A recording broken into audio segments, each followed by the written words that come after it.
Hi everyone, my name is Ruth Nanjala Mayungu and I'm a student at the Daniels College of Business at the University of Denver pursuing my MBA.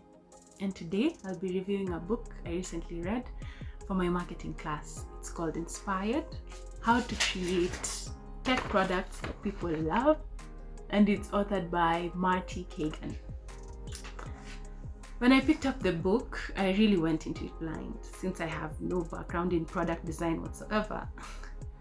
But as I was reading the book, it brought back so many memories from my undergrad days working in sales. I did all sorts of gigs: in-store promotions, product launches, ground level marketing, just to be able to earn some pocket money. If you get it. I remember one time standing in a crowded supermarket trying to convince people to try out a new energy drink. I only had a few seconds with each person, so I had to decide quickly whether to talk about the taste, the price, or the lifestyle vibe. At the time, I didn't realize it, but reading the book, I can sort of parallel it with the biggest distinction in the book, that of discovery versus delivery. Discovery is where you learn fast using small tests and pretend versions. You answer 4 plain questions. Do people want it? Can they use it? Can we actually build it? And will it work for the business? Delivery is where you build the real thing. People can rely on it every day. In that instance, I guess I was doing my own discovery, learning to determine which message worked while delivering the product.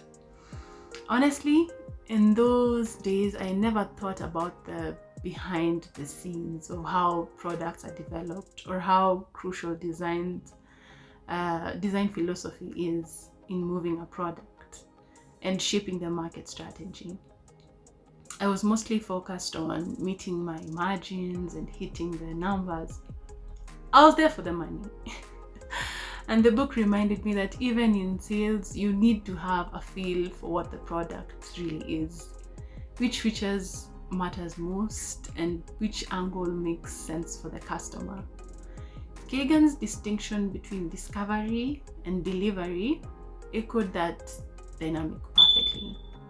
So reading through, one of the things that surprised me about the book was just how intuitive it all felt.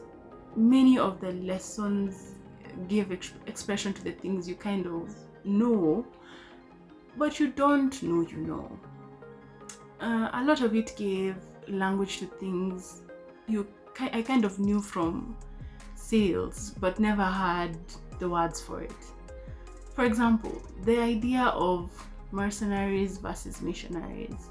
Cagan makes the point that the best product team acts like missionaries who care about solving real problems for real people, not mercenaries who just follow orders. It explains why some products earn trust while others feel transactional. Another surprise for me was the emphasis on integrating engineers early on. At first, I thought, of course, engineers will be involved, but what Cagan means is giving them a seat at the table during a discovery and delivery, mostly in discovery. That clicked for me because so many product flaws I used to see at the sales level probably came from engineers being left out of the what problem exactly are we solving conversation. The third surprise was how much weight he put on vision and the strategy. The vision sets the direction, but the strategy turns it into something testable and actionable. It felt intuitive once I read it, because in sales, the vision is what excites customers, but the strategy is what keeps them coming back. Now, if I apply these ideas to one of my favorite brands, Joka Jok back in Kenya, it's a Kenyan luxury brand known for leather bags. I think they have interesting opportunities. For example, they could expand their product range into shoes or jackets using the principle of discovery before delivery. They could collect feedback from their community, run small tests, or do limited product runs to see what resonates before committing fully. The book emphasizes testing value early on. So a waitlist, a poll, or a small capsule drop would give evidence about what customers actually want. Another principle that stands out here is the 4 risks Cagan describes: value risk, usability risk, feasibility risk, and the business viability risk. If Jock wanted to do jackets, value risk would mean asking, do customers actually want a jacket from us? Usability risk means checking fit, comfort, and style. Feasibility means involving the artisans and whether they can actually make jackets at scale. And business viability would mean, can it be profitable without harming the core bag business? Thinking through those 4 questions early could save them from a lot of missteps. I also think Jock could bring customers into the process more directly. They could offer customization packs where customers pick out colors, trims, or even submit designs. The best ideas could be adopted into the future products with discounts or credits as rewards. This speaks to Cagan's emphasis on empowered teams and customer collaboration. It turns customers into missionaries for the brand, not just buyers. A concrete use case could be similar to what Denry did with Asiad, where she co-designed a bag for the company. The company mass-produced it and made excellent sales.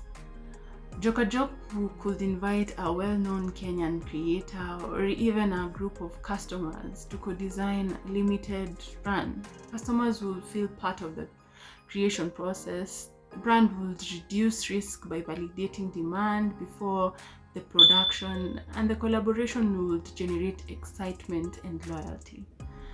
Overall, the book showed me that building products people love is not just about great delivery, but about great discovery.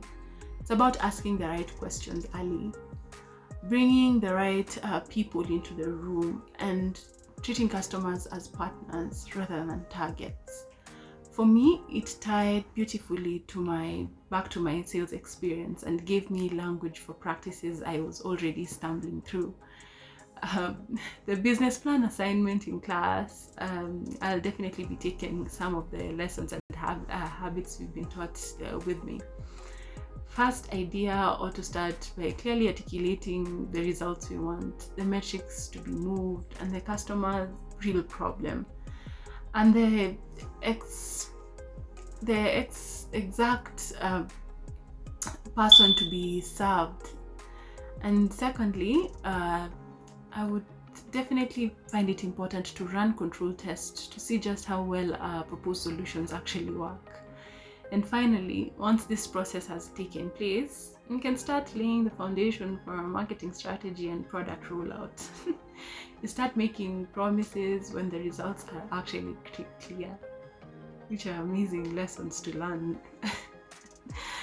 And thank you for watching, everyone. Bye.